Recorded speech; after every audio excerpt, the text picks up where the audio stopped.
Well, just when you thought I had hung my hat up for good and everything, guess what? The hat's back. The glasses are back. The ugly face is back. That's right. It's time for season 9 of Kenny's Two Pennies. And I'm gonna start right out with a little bit of a solemn note. It seems as though this may be the end for one of the institutions of Seneca Falls. Fran Barbary during the Father Beatini Mass said after 35 years, it looks like this is the end of the St. Anthony's Italian Festival as we know it.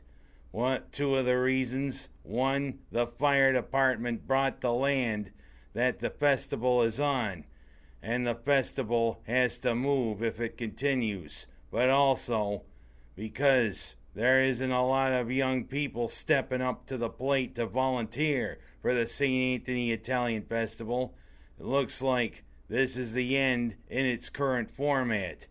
You know, I always gauged Labor Day and the end of summer, per se, by when St. Anthony's was going to occur. It was a great event that was started back in 1981, one of the greatest tragedies to ever hit Italy, which affected the village where a lot of the ancestors of the emigres here to Seneca Falls, came from, especially the church there in that village, which collapsed and killed a lot of people. The festival was born out of our two Italian clubs banding together to help those people in that village, especially to rebuild. And for 35 years, it's grown into an annual tradition. I always gauged it by the time when in the 80s when it was time for me to go back to school. Ugh. And I always gauged it by the time the beginning of football season started. But you know, for a while it was 3 days of fun, great Italian food, great camaraderie, great times. The last couple of years it's been down to 2 days. And a few years ago, because of inclement weather, they couldn't hold it on Labor Day. They had to go to Columbus Day, which I felt was apropos. Well, it was like what happens when you take medicine to get cold germs. Whoa, it's getting kinda chilly here. Oh, but I digress. But you know, it was a great thing, and I'm hopeful that Fran Barbary and Greg Lazaro and the other members of the committee can put their heads together, even though they say the committee's been disbanded, maybe come up with something to maybe continue it. I don't know where, but maybe in a lesser format, maybe just the food booths, because they're not going to have any place for the rides. But you know, I digress. What a wonderful festival it was. I'm sad to see it go, but hopefully it can continue. But while I'm on the subject of Mr. Lazaro, what is it with that sign I see up there at 5 and 20 and 414 in the bridge? Dump Luzero. What the hell is that? Whoever put that sign up, you know what? I'm gonna paint a big L on your forehead. Do not say stuff like about that to Greg, you know, because Greg is one of the best things that's happened to this town in a long time. He's a good person, and you shouldn't do stuff like that. He's Lazaro, not Luzero, and whoever put that sign up, you are a Luzero. Of course, I digress. Take that L off in front of my cap. Oh well, I'm gonna go from this, and I'm gonna say this. Maybe start a thing called STF, Save the Festival. Anybody who watches this, you better say that. Save the festival. Save the festival. I don't know how far that's gonna go, but it's worth a shot. But whatever. You know what, to all the kids there that go to Seneca Falls and Waterloo, I know you've had a nice, long, hot summer to enjoy. being in the pool, being with friends. But as Ray Walston said in a classic MTV commercial, now it's back to school time. And as the Four Tops said on the Grease 2 soundtrack, you're gonna go back to school again. It's bye-bye fun, get your homework done. You're gonna be there till then. Of course, next thing I know, Michelle Viper's gonna come out and sing about a cool rider. Oh well. But you know, today Waterloo started up their school year, and tomorrow Seneca Falls and all the other districts start up their school years.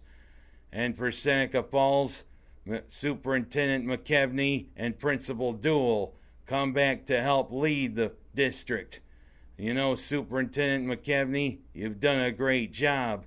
And Mr. Duell, you've been a great principal for the high school. You know, but the one thing is, can't you get someone there who can do a good job coaching the football team? Heck, my neighbor coached the football team the last couple of years. And you know, he at least tried. But it just seems as though the Blue Devils football team seems to don't take any pride anymore. Other Blue Devil teams like the tennis team, the soccer team, and everything, they seem to always kill it. But the football team, it's been years and years since something great has happened for the Blue Devils football team, and again, Friday night was no different. 25-0 losing to the Lions. You better quit lying about trying to get the football team back and get the truth, you know it, even if Mr. Caraher is now the coach. And I mean, but Minders always gauged its football team by championships way back when. No championships in the last 35-40 years. Come on, guys, get with it. We need a weight program. Come on, guys, help us. But at least there was pride for Waterloo's football team. Yeah, Waterloo started their school year off today, and they welcomed a new leader.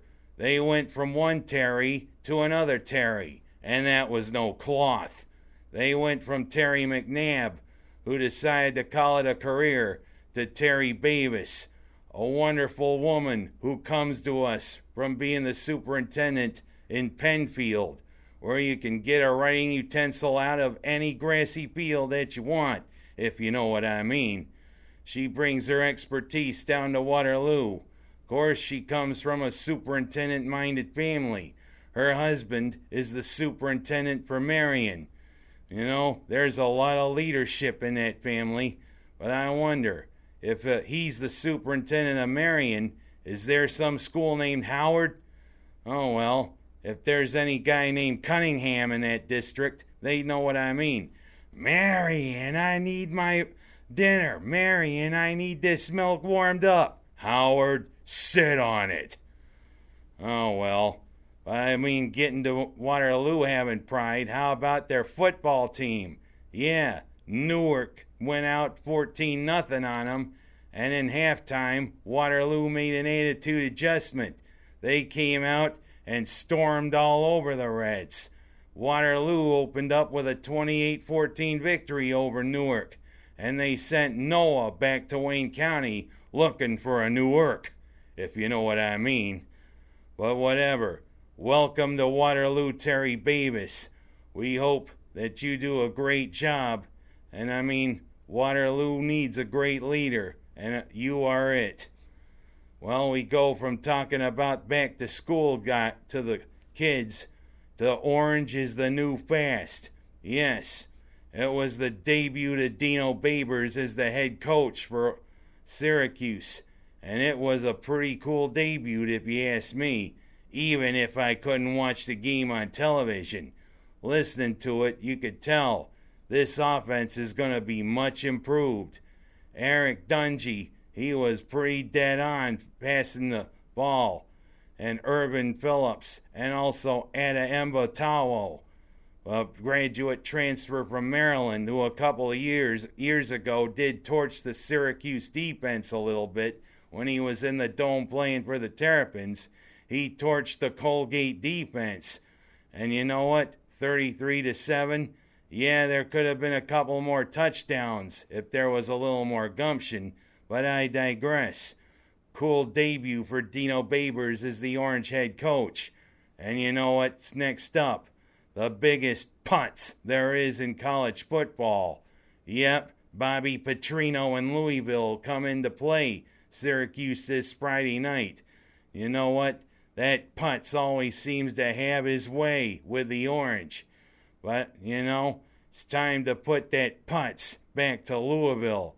Petrino, you know what? If I ever saw you face to face, you know what I'd do? I wouldn't shake your hand.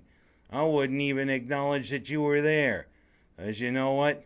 I don't like what you've done in certain cycles, especially when you were the Atlanta Falcons coach, when you couldn't even face your players when you resigned, and also cheating on your wife when you were Arkansas's coach.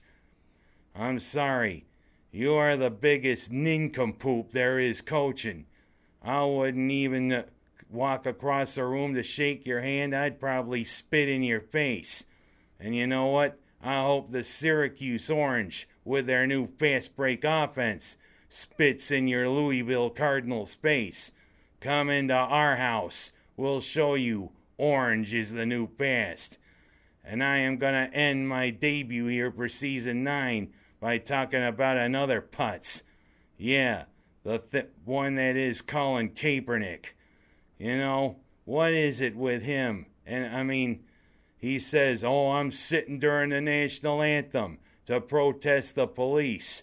And also, what was with wearing those socks that had the swine wearing police hats?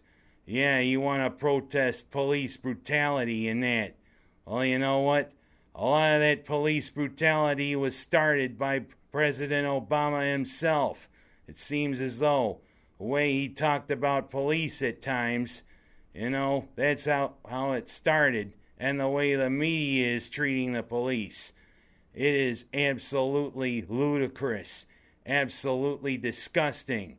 And Colin Kaepernick, several years ago, I championed you that I thought you would be a good draft pick for the Buffalo Bills. A couple of years later, quarterback in the 49ers, you led them to the Super Bowl, almost won the Super Bowl. Now what happened?